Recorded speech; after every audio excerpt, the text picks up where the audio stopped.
하수의 고도 처리에 대해 알아보겠습니다. 먼저 고도 처리라고 하는 것은 2차 처리에서 얻어지는 처리 수질보다 훨씬 더 나은 수질을 얻기 위해 행해지는 처리를 말합니다. 보통 하수의 2차 처리는 생물학적 처리이고, 앞에서 배운 표준활성 슬러지법 등은 미생물을 이용하여 하수의 유기물을 제거하는 것이 주 목적이고, 이 과정에서 일부 질소나 인도 함께 제거된 것이 사실입니다. 하지만 이 정도로 가지고 고도 처리라고 하기는 어렵고, 고도 처리라고 하면 종래의 2차 처리에서 달성하기 어려운 수질을 확보할 수 있는 기술을 말한다고 할 수 있습니다. 전에는 3차 처리라는 용어로 사용하였으나 지금은 고도 처리라는 용어를 사용하고 있는데, 그 이유는 이제 보통 생물학적 처리를 2차 처리라고 했을 때 이 2차 처리를 개조 또는 수정하여 고도 처리의 수준까지 처리할 수 있는 기술이 많이 만들어져 있기 때문에 1차 처리, 2차 처리, 3차 처리로 구분하는 것은 더 이상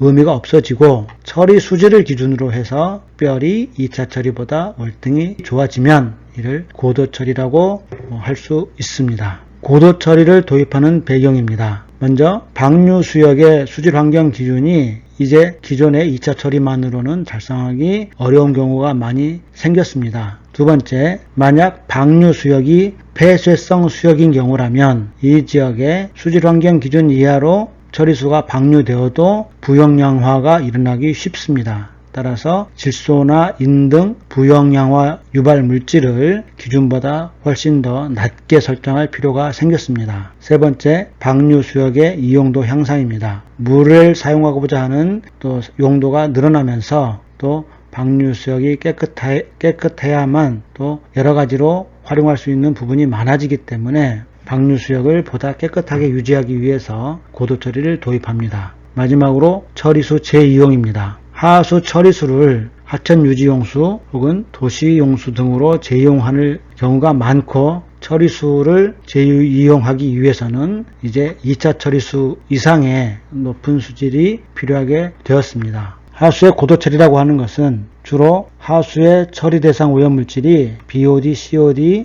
SS, TNTP인데 이들을 조합하여 먼저 잔류 SS 및 잔류 용전 유기물을 제거하는 기술, 이는 BOD, COD, SS를 보다 더 제거하는 기술을 말합니다. 그 다음 질소를 제거하는 기술, 그리고 인을 제거하는 기술, 마지막으로 질소와 인 모두를 제거하는 기술로 분류할 수 있습니다. 잔류 SS 및 잔류 용전 유기물을 제거하는 기술입니다.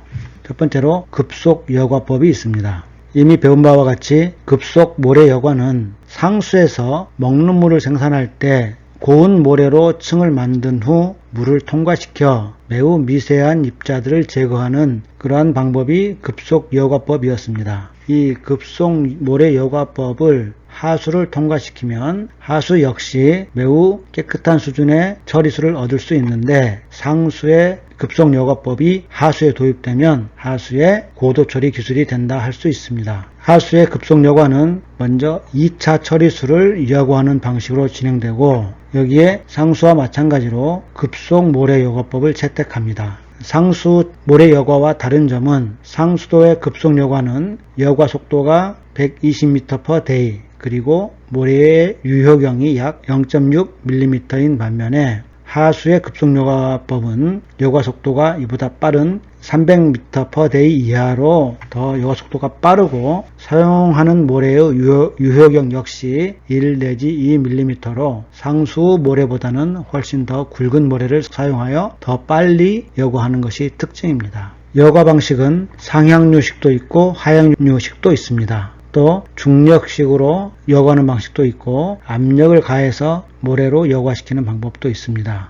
또 모래가 움직이지 않고 물만 통과하는 고정상이 있고, 이에 비해 모래 자체가 움직이는 이동상 급속 여과법도 있습니다. 이 고정상 여과법은 상수와 마찬가지로 여과지를 만들고 모래를 충진시켜 하수를 통과시키는 반면, 연속식 사여과기는 아래 그림에 예시된 바와 같이 여과지를 만들고 그 안에 모래를 충진시키는 것은 똑같은데, 2차 처리수를 여과시키면서 부유물을 걸러내고 역세척 대신에 이 모래가 움직이면서 모래를 흡입하고 세척하여 다시 주입하는 이런 모래가 움직이는 방식으로 처리하는 것이 큰 특징입니다. 차이점은 고정상 여과는 어느 순간 여과를 중단하고 역세척을 실시하여 모래를 세척하는 단계가 필요한 반면에 연속식 혹은 이동상 모래 여과는 역세척이 없기 때문에, 즉 상시 모래 세척을 하기 때문에 역세척을 할 필요가 없는 것이 가장 큰 특징입니다. 사용하는 여제는 모래 이외에도 요즘에는 PE나 섬유사 등 다양해집니다. 아래 그림은 지금 섬유사, 즉 매우 가는 플라스틱 재질의 실타래를 만들어서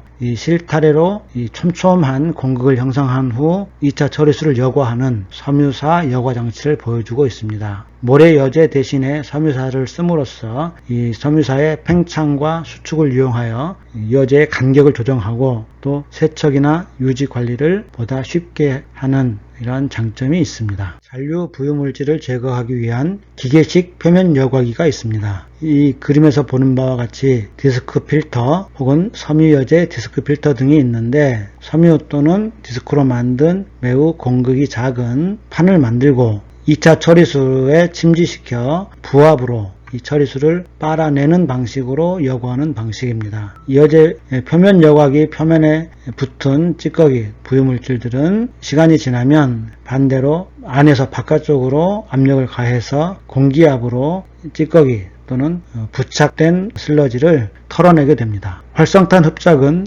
유기물 제거에서 항상 많이 사용하는 방법입니다. 특히 2차 처리수를 처리할 때 입상 활성탄 흡착법을 사용하면 처리수 중에 남아있는 난분해성 용전 유기물 제거에 효과적입니다. 흡착탑 설계는 등원 흡착식 아이소썸을 사용하는데, 랭미어식이나 프로온들리식 아이소썸을 사용하여 활성탄 주입량을 결정할 수 있습니다. 흡착탑의 운전에는 상향유식 혹은 하향유식이 사용되고 있습니다. 하수를 활성탄으로 흡착할 때의 설계 기준은 수리학적 부하량으로서 1제곱미터당 2 내지 3.3 리터/초 이상으로 통과시키고, 활성탄층의 두께는 최소 3m 이상, 보통 4 내지 4.5 내지 6m 이상으로 매우 층을 두껍게 한 후 2차 처리수를 통과하여 유기물을 착 제거하게 됩니다.